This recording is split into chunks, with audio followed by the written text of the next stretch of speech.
Assalamualaikum warahmatullahi wabarakatuh. Waalaikumsalam warahmatullahi wabarakatuh. Terima kasih kepada Sohilbet Kiai Misbah sebagai tuan rumah dan juga guru saya dan Ibu Wiwin, Dr. Ibu Wiwin, serta adik-adik semua calon-calon orang yang bermanfaat bagi orang lain. Amin insyaallah. Amin, amin. Syukur alhamdulillah kepada Allah Subhanahu wa taala, hari ini kita bisa bertemu, hari ini kita bisa silaturahmi, dan kita akan memiliki wawasan-wawasan yang terbaru khususnya tentang SDGs dan bagaimana SDGs itu dalam praktek implementasi skala kecil itu mampu menghasilkan uang, menurut saya bisa jutaan. Tidak sekedar 100.000, 1 juta, tapi jutaan bahkan miliar. Dengan memanfaatkan eksistensi SDGs yang ada di sekitar kita, itu sebenarnya peluang bisnis yang luar biasa. Oh ya, saya mengenalkan nama saya Imron. Secara digital saya itu Imron pribadi, YouTuber saya Makrifat Bisnis. Saya kebetulan YouTuber nano-nano gitu ya, YouTuber gado-gado. Saya mulai sejak tahun 2000-an.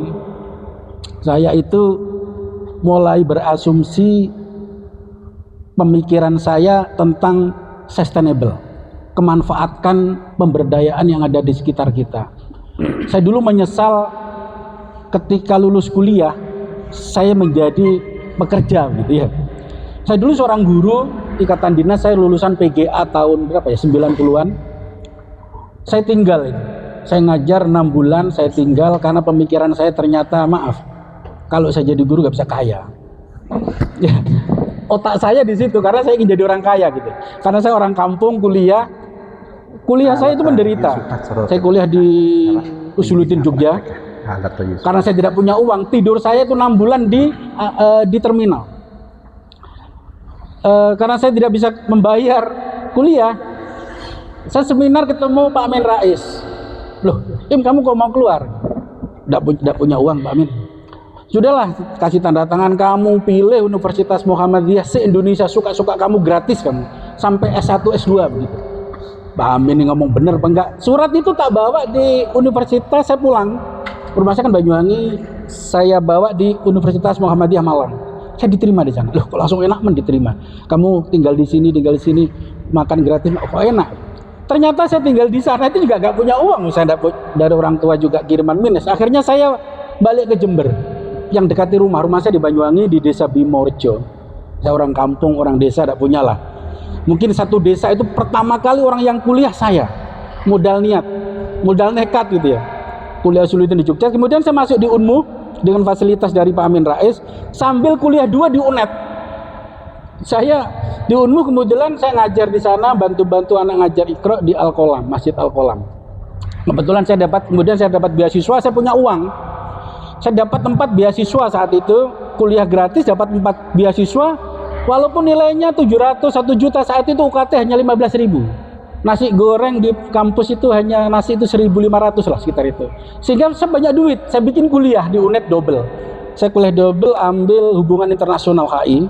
Saya di UNMU ngambil hukum, saya ngambil di HI 2. Ya karena ngatur jadwal kuliah yang tidak bisa, akhirnya saya fokus di UNMU, lulus dengan IP 4, saya tempuh hanya 2 tahun.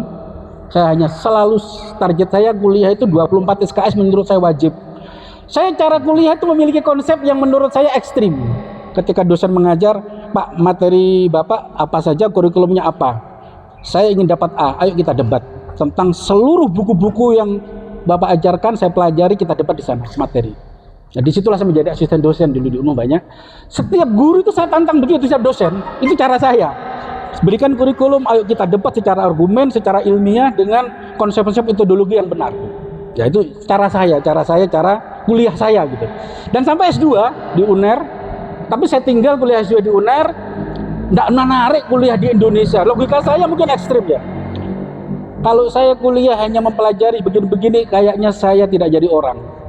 Saya googling, saat itu belum ada internet seperti itu, googling, akhirnya saya dapat peluang untuk belajar secara shortcut di Cina. Saat itu pengambilan doktor clausus di Cina tentang masa depan digital internasional. Saat itu tahun 2000-an belum ada internet. belum ada digital. Apa itu digital? Apa itu internet? Masih blank, ya, masih gambaran. Nah, tapi saya memiliki gambaran di sana. Akhirnya saya masuk di sana. Saya ambil doctoral courses itu 6 bulan. Saya mendapatkan itu dengan praktek di sana. Kemudian saya masuk di Indonesia, malang melintang di banyak perusahaan, hampir 15 perusahaan, sampai marketing manager internasional dan seterusnya, gaji 2 digit lah. Di umur 30 saya tinggal. Umur 30 saya tinggal, saya balik di kampus Tutul, karena di Tutul ini adalah lahan emas yang akan mampu mencetak nilai uang yang miliar menurut saya. Gaji saya sudah 2 digit sekian ratus juta ya. Gaji pokok saya 75 juta, take home pay 150 juta. Di umur 35 sebagai marketing manager internasional di banyak perusahaan, di saat itu saya tinggal. Nah, di situ saya masuk ke Desa Tutul mengembangkan kerajinan handicraft Desa Tutul. Kebetulan saya kawin dengan orang Tutul. Nah, dari situlah secara tidak langsung saya kenal Kiai Misbah dan seterusnya, dan sampai mengenal SDGs. Itu tentang saya. SDGs menurut saya itu sesuatu yang menarik karena memanfaatkan apa saja yang ada di sekitar kita kelola menjadi finansial.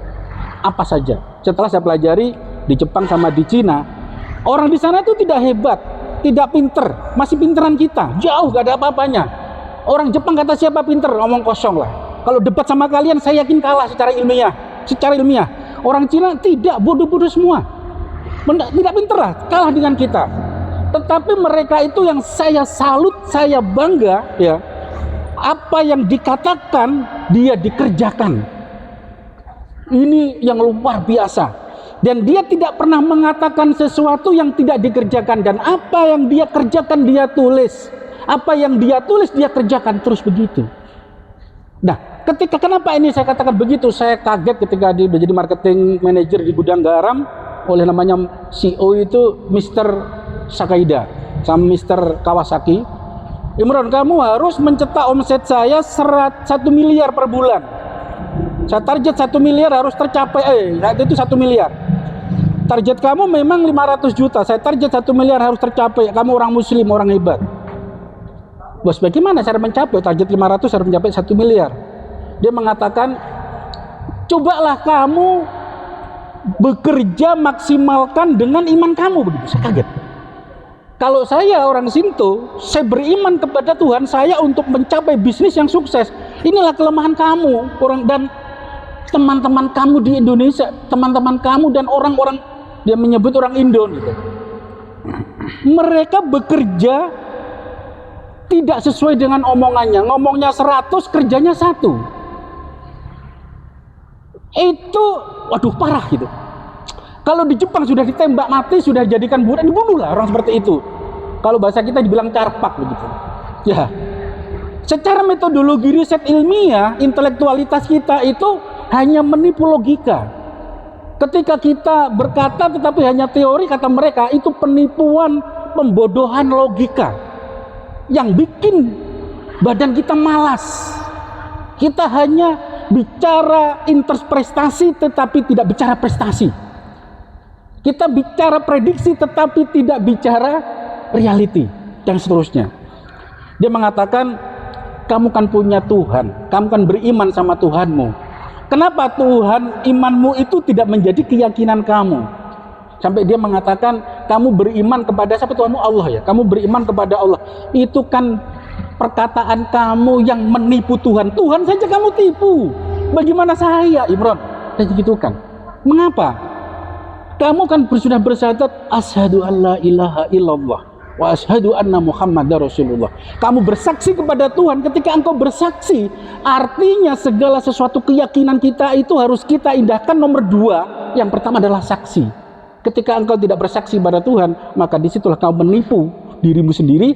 Dan menurut saya, kamu orang tersesat gitu. Kaget tadi gitu kan. Kemudian Mr. Sakaida ngomong, kalau nggak salah, saya googling di internet ada al-imanu antu'minu billah, al-imanu antu'minu billah. Benar aja kan? Saya mengatakan saya beriman kepada Allah. Kalau saya yakin dan beriman, artinya segala sesuatu itu nomor 2, tidak ada nomor 1. Karena saya orang Jepang, orang Shinto, saya beriman kepada bisnis ini Tuhan saya. Bisnis ini Tuhan saya. Maka saya harus mengabdi kepada bisnis. saya tidak akan menipu Tuhan saya. Apa yang saya katakan dari Tuhan saya kerjakan, yang saya kerjakan saya tulis, yang saya tulis saya kerjakan, itu saja.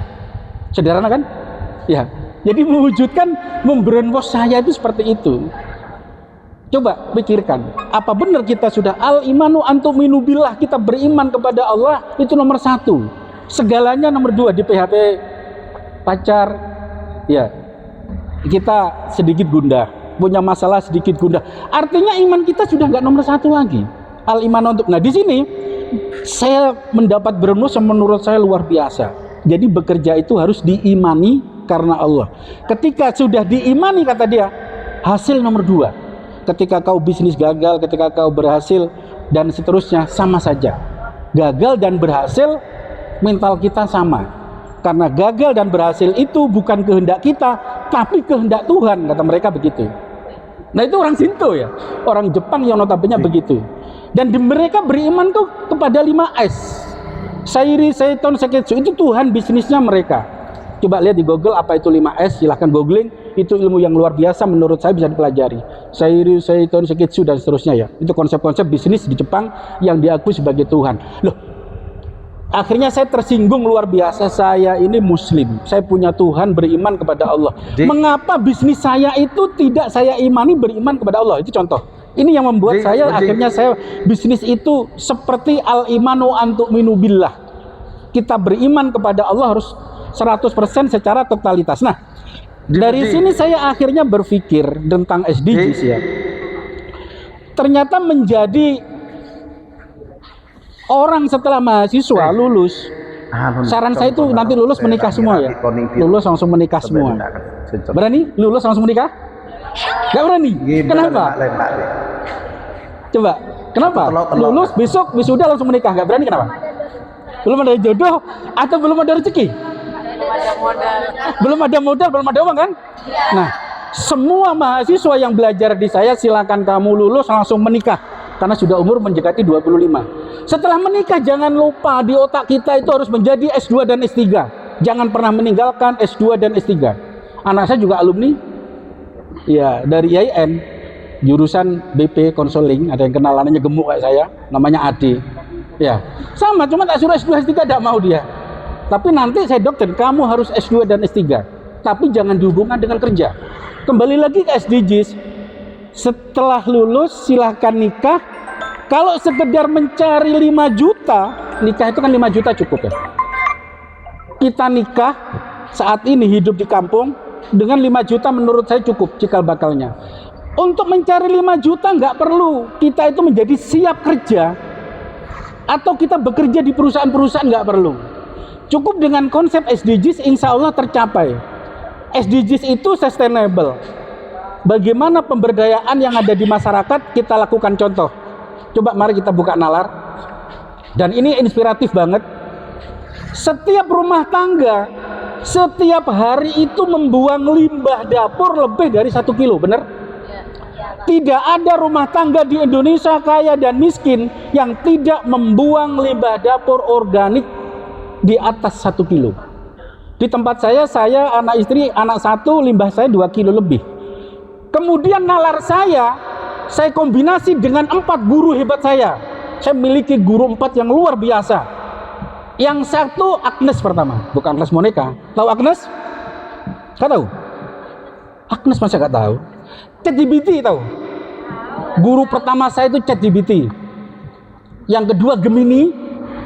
Yang ketiga Perplexity. Yang ketiga Agnes, keempat Agnes. Itu guru hebat saya mengalahkan Profesor Doktor. Dari 4 pertanyaan yang saya gagas di sini, kemudian saya SWOT analisis. Saya SWOT analisis, kemudian saya AIDAS, dan kemudian saya lakukan SPSS jurnal. Pertanyaan saya ekstrim. Limbah dapur ini bagaimana cara menjadi uang miliaran? Coba tanyakan di ChatGPT, dijawab. Di Gemini dijawab. Bagaimana limbah dapur di rumah saya bisa menghasilkan uang 100 miliar?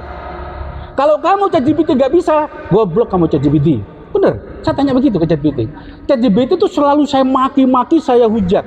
Tidak akan marah, karena dia adalah logika internet, AI. Kalau tanya GPT, jangan pertanyaan ChatGPT, apakah metodologi ini? Dijawab dengan ilmiah dasar. Tetapi ChatGPT kalau dimaki-maki dengan logika amarah, dia akan memberikan sumber data yang paling hebat. Kemudian Gemini, Perplexity, Agnes, pertanyaan yang sama di 4 guru ini diuji. Kemudian dianalisis SWOT. Tahu analisis SWOT? Tahu kan? Nah, ini cara mendapatkan uang. Secara dilakukan analisis SWOT. Ada yang tahu SWOT? Apa SWOT? Strength, betul. B-nya apa? Googling coba lah, tanya ChatGPT apa SWOT gitu ya. Analisis SWOT. Jadi SWOT, tanyakan, itu penting. Secara ilmiah, mencari uang hanya cukup ChatGPT, SWOT, ya, AIDAS. AIDAS tahu? Tanya di ChatGPT apa itu AIDAS ya. SWOT adalah S-nya dari ChatGPT diambil SWOT-nya. Strength-nya seperti apa? Weakness-nya seperti apa? Opportunity-nya seperti apa? Treatment-nya seperti apa? Kemudian dari situ dilakukanlah AIDAS. AIDAS-nya bagaimana konsep bisnisnya? Dan yang terpenting setelah itu baru di BMC. Mencari uang 1 miliar, 1 juta, 100 juta hanya 2 konsep serendah ini. Ya. Tahu BMC? Belajar lagi nanti metodologinya. Apapun di dunia, BMC itu yang melahirkan konsep startup. Tahu startup? Tahu kan? Apapun akan menjadi uang ketika ditanya ke ChatGPT, kemudian di SWOT, dan kemudian di BMC. BMC itu adalah bisnis model canvas. Dengan BMC, Garuda kalah sama Gojek. Ya. BUMN yang besar-besar omsetnya kalah sama Grab. Karena itulah Grab, Gojek dari anak muda dengan konsep BMC. Kapan-kapan boleh training ke rumah kalian, saya tetap menjadi 1 bulan penghasilan 10 juta boleh. Hanya 3 bulan. Banyak mahasiswa dari UIN itu sangat banyak di rumah belajar ke tempat saya magang. 3 bulan saya kasih perorangan secara gratis, dan 3 bulan kalian sudah punya penghasilan minimal 5 juta. Hanya 3 bulan. Dengan konsep ini aja. Kita HP silahkan install, 4 ini wajib. Perplexity, Gemini, itu kita adu di sana, dan kemudian kita SWOT, kita masukkan di ChatGPT. Contoh, bagaimana limbah dapur di rumah saya menghasilkan uang 1 miliar per bulan? Dijawab, ada yang tanya ke ChatGPT, dijawab itu. Dijawab sama ChatGPT, sama Gemini, pasti dijawab. Tidak ada yang tidak dijawab. Maaf, ibu dokter belum tentu bisa itu. Menjawab dengan benar belum tentu bisa. Limbah dapur yang ada di tempat saya itu kemudian ya, dari pertanyaan ini, dari ini kemudian di rumah, limbah dapur di rumah saya 1 kilo, yang pertama saya beli ayam. Ayam secara otomatis seluruh ayam petelur, ayam berdaging makan itu hanya 80 gram, 100 gram anggap aja. Kalau ayam 5 berarti setengah kilo, kalau ayam 10 berarti 1 kilo. Nah, karena limbah saya di tempat saya itu 2 kilo, berarti saya sisa 1,5 kilo lagi, 1 kilo lagi. Maka saya belikan entok. Entok makannya hampir 1,5 ons, maka harus entoknya 2. Saya punya ayam 5 dan entok 2. Berarti Lebaran saya sudah nggak perlu beli ayam. Kemudian 3 bulan ke depan saya sudah nggak perlu beli telur. Ini kalau sudah konsumsi. Kemudian saya tanya ke ChatGPT, kalau begini kan nggak bisa untung. Bagaimana agar saya untung 1 miliar? Maka saya harus menampung seluruh limbah rumah tangga. Saya kumpulkan, saya ternak ayam 100. Masuk akal kan? Berarti saya butuh rumah tangga yang limbahnya limbah tangga. Dari 100 itu baru 100 kalau ayam KUB ayam, maka akan bertelur 70%. Berarti setiap hari kita mendapatkan 75 telur. 75 telur kali 2.150. Berarti per bulan 6 juta. Cukup kan? Logika yang sangat mudah dijawab oleh ChatGPT. ChatGPT adalah analisis yang terbaik. Saya setiap memulai bisnis tanya ChatGPT. Umpama tanya peluang apapun, saya tanya ChatGPT. Bahkan tanya SDGs itu tanya di ChatGPT. ChatGPT, apakah SDGs itu memiliki peluang masa depan? Ada dijawab oleh ChatGPT, dijawab secara internasional. Itu artinya dengan konsep yang sangat sederhana ini kita bisa mendapatkan nilai uang. Nah, salah satu SDGs sekarang mengelola lingkungan ini masih dari sampah. Ya, belum sampahnya yang ada di sawah, debok pisang, daun-daunan. Maka lihat di Shopee Marifat Bisnis saya, omsetnya alhamdulillah ya ratusan juta. Jualan apa? Jualan debok pisang, jualan bambu, jualan kotoran ayam, daun bambu, daun pisang saya jual. Jualan pakan ternak dari limbah dapur dari saya kelola di sana, ternyata menghasilkan uang di sana. Gurunya adalah ChatGPT ya. Tapi ChatGPT yang di SWOT analisis dan di BMC. Saya harapkan minimal walaupun ini jurusan pendidikan, belajarlah tentang BMC. Karena itu adalah modal bisnis terbaik di dunia, hanya BMC. Hanya satu lembar mampu menyelesaikan jutaan problem bisnis, hanya BMC aja. Ya, jadi semudah itu melakukan bisnis cari uang. Dari situ kita mengembangkan marketing dengan pola AI, dengan IoT dan seterusnya. Melakukan live streaming banyak di sana. Tidak perlu belajar, kalian sudah ahlinya ya. Tinggal mengasah bagaimana dari pengetahuan kita yang apa kita ketahui, kemudian kita SWOT, kita tanya kebenaran logikanya dengan 4 guru besar, dan kemudian kita SWOT analisis. Belajarlah buku SWOT analisis yang benar, ya belajarnya di ChatGPT aja. SWOT, cara melakukan SWOT yang benar, yang dilakukan oleh perusahaan-perusahaan besar dan para ahli pebisnis yang hebat. Tolong jawab ChatGPT dengan benar. Copy paste. Apa yang analisis? Contoh di tempatnya Anda mau banyak sampah, umpama daun pisang. Oh, daun pisang ini banyak. Tanya ChatGPT, bagaimana cara mengelola daun pisang menjadi penghasilan miliaran dan mampu merekrut orang 100 karyawan minimal. Maka akan dijawab tahapan-tahapan oleh ChatGPT itu. Ya, benar kan begitu kan? Nah, itu caranya ChatGPT. Itu guru saya mengalahkan guru yang luar biasa menurut saya. 4 ini, itu saya uji. Nah, dengan adanya ketika ini dilakukan, saya yakin kita akan menjadi sarjana-sarjana yang siap usaha, bukan sarjana siap kerja. Apalagi audzubillah min dzalik, jangan menjadi sarjana nganggur. Lulus wisuda bingung cari kerja. Berarti kita siap kerja saja belum. Nah, karena kita masih punya waktu banyak, manfaatkanlah. Lakukan hipotesa-hipotesa, lakukan riset-riset di sekitar kita, analisis yang benar. Itu kita kelola, jadikan finansial, dan minimal itu berikan kepada tetangga kita, teman kita, atau siapa saja yang bisa mengelolanya, dan kita menjadi manajernya. Tidak perlu kita melakukannya. Kemudian kita riset lagi apa yang ada, kita lakukan orang lain tanpa disadari kita bermanfaat bagi orang lain, dan tanpa disadari kita memiliki perusahaan banyak. Saya memiliki CV kalau galah 100 itu lebih, yang saya bagi-bagi secara gratis. Saya hanya minta 5% atau 10% dari transfer. Ini kamu tak kasih PT perorangan gratis, oke? Kamu bisnis ini ya, lakukan ini, modalnya cukup HP. Tolong kamu jangan dikerjakan sendiri, tetangga kamu ajak, bagi 2 untungnya.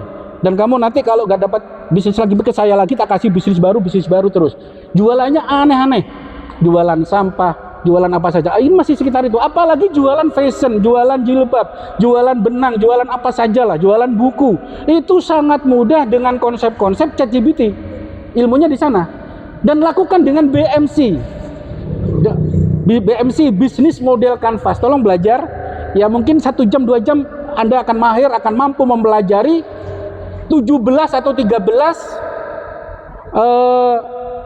analitik daripada BMC. Ada, kalau saya mengatur 17, tapi secara umum 13 analisis dari langkah-langkah dari BMC. Dan itu dilakukan akan mencapai uang berapapun bisa. Tinggal mindset kita, mau butuh 1 bulan 5 juta, 10 juta, 100 juta, bahkan 1 miliar bisa dengan analisis ini, BMC. Kira-kira seperti itu ya. Nanti selanjutnya di Kiai Misbah ini juga ada praktek kecil yang menurut saya menarik. Nah, pertama ada ayam, karena di sini limbah dapur juga banyak. Walaupun ayam 2 ekor seperti saya katakan, ada kambing, memanfaatkan lingkungan juga, ada ya tanaman-tanaman kecil. Nah, ini cara berpikirnya bagaimana dikelola secara difinansialisasi, dilakukan BMC, maka akan menjadi peluang bisnis. Karena di sini tempat edukasi, maka dilakukan seperti itu. Ya mungkin kira-kira itu yang saya sampaikan. Saya menyampaikan sangat sederhana dengan panjang lebar. Nanti boleh sharing, boleh berbagi, boleh tanya. Kalau masih bingung silahkan japri WA saya. Boleh diklik di channel YouTube Marifat Bisnis. Boleh di sana, boleh sharing, berbagi. Ketika ada salah, mohon maaf, semata-mata dari mulut saya. Kalau ada kelebihan, semata-mata dari Allah Subhanahu wa Ta'ala. Assalamualaikum warahmatullahi wabarakatuh. Terima kasih ya.